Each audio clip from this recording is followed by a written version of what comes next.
Bonjour à tous. Aujourd'hui, nous allons aborder la notion d'accouplement. Tout d'abord, définissons ce qu'on entend par accouplement. Un accouplement, c'est simplement un dispositif de liaison entre deux arbres en rotation dans le but de transmettre le couple d'un arbre moteur à un arbre dit récepteur. Comme le dit sur la figure suivante, nous avons là notre moteur, donc logiquement, l'arbre 1, c'est l'arbre moteur, l'arbre 2 est notre arbre récepteur et nous avons un accouplement pour lier les deux arbres afin de transmettre la puissance du moteur à la puissance à l'arbre 2. Nous savons tous que la puissance c'est C oméga. Donc, ça transmet le couple et la vitesse. Voilà à présent les différents types d'accouplement qui existent. Il existe principalement deux grands types d'accouplement. Les accouplements permanents et les accouplements non permanents, encore dit accouplement temporaire. Dans les accouplements permanents, on les classe en deux sous-groupes, les accouplements rigides et les accouplements élastiques. Euh, ce qu'il faut savoir déjà des accouplements rigides, c'est que un accouplement rigide ne tolère pas les défauts d'alignement. Donc, pour monter un accouplement rigide sur un dispositif, il faut s'assurer que les deux axes soient parfaitement alignés pour éviter l'usure et la casse et le passage rapide des pièces.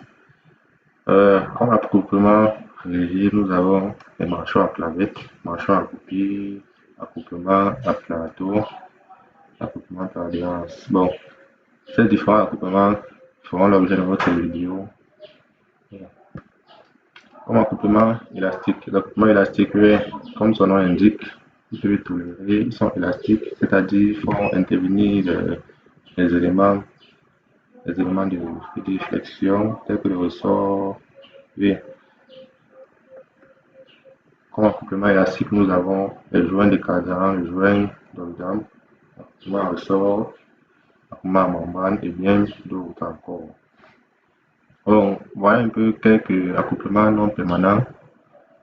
Comme accouplement non permanent, nous avons les accouplements hydrauliques, les embrayages et je dirais aussi les freins. Vu que freiner c'est quoi? Freiner c'est mettre deux surfaces en contact.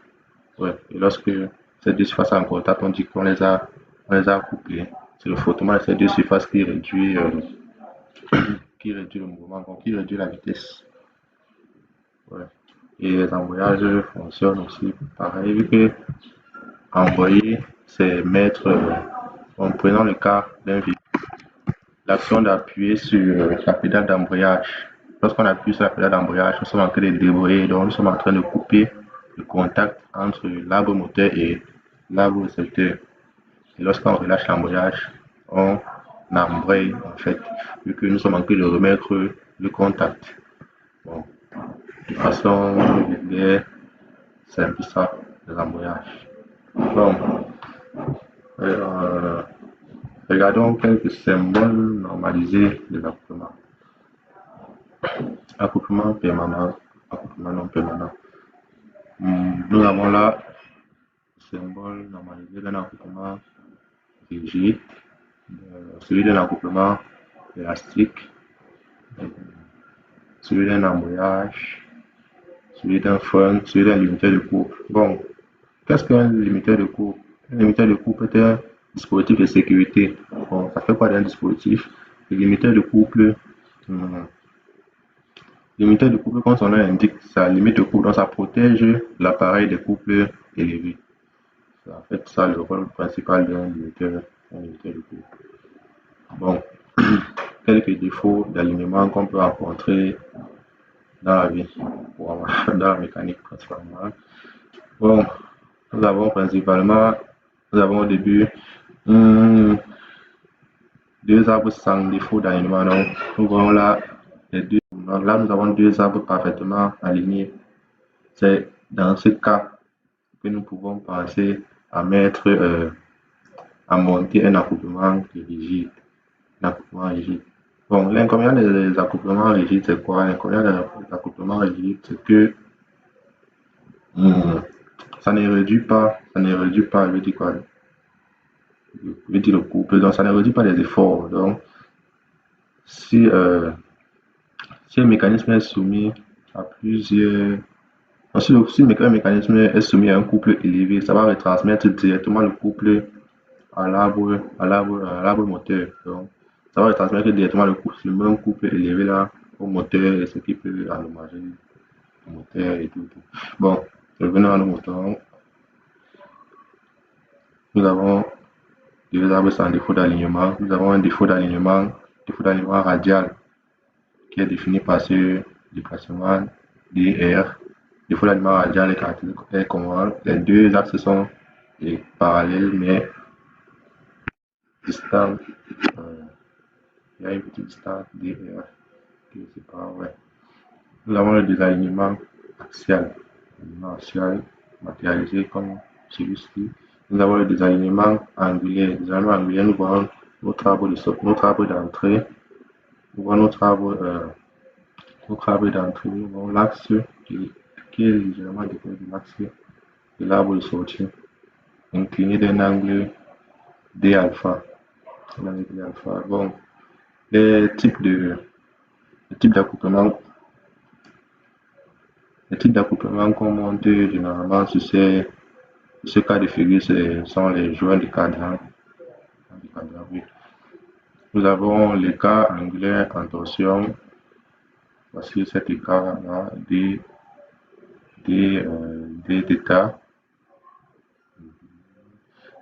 Et les joints adaptés électriques, les accouplements adaptés à ce cas de figure sont généralement les accouplements élastiques. Accouplement permanent. Comme je disais, un accouplement permanent est un accouplement permanent. Pourquoi? Parce que on ne peut plus démonter lorsque le moteur est déjà en marche. Pour le cas des embrayages et des freins qui font partie des accouplements temporaires, il est possible de mettre les deux arbres, c'est-à-dire entrée-sortie, en contact et les découpler sans arrêt du moteur. Or, pour un accouplement, sur un accouplement permanent, cela n'est pas possible. Étudions quelques accouplements.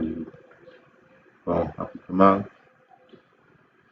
marchons en clavette. Marchons en clavette, bon, ça en fait ça. Vous voyez, l'arbre d'entrée, l'arbre de sortie. Ici, le couple à l'entrée est le même à la sortie. Ouais. Ainsi que la vitesse à l'entrée est la même vitesse à la sortie. Bon, voyons, étudions les caractéristiques de cette liaison. Nous avons la liaison complète. Complète pourquoi? Complète parce qu'il n'y a pas de mouvement entre les deux pièces. Rigide parce que ça ne fait pas intervenir les éléments de friction tels que les joints, les ressorts. Démontable parce qu'il est effectivement possible de démonter sans usure, sans casser ou déformer une pièce. Par obstacle parce que ça fait intervenir certains éléments de transmission de guidage tels que les clavettes, ouais, et indirect. Voilà, on voit les marchands accroupis. Les marchands accroupis sont représentés comme ça sur le 3D. C'est la 3D des marchands accroupis.